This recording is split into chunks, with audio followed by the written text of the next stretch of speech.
So this is the storm on January 22nd, 2014. It's Tuesday, and it's pretty much the storm that 2 days ago they hadn't even predicted yet.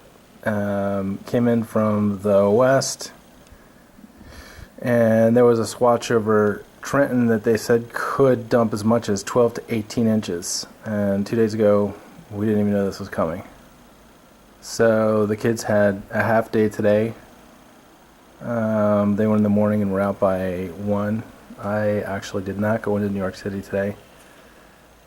I worked remotely, and it's just now starting to get very hard.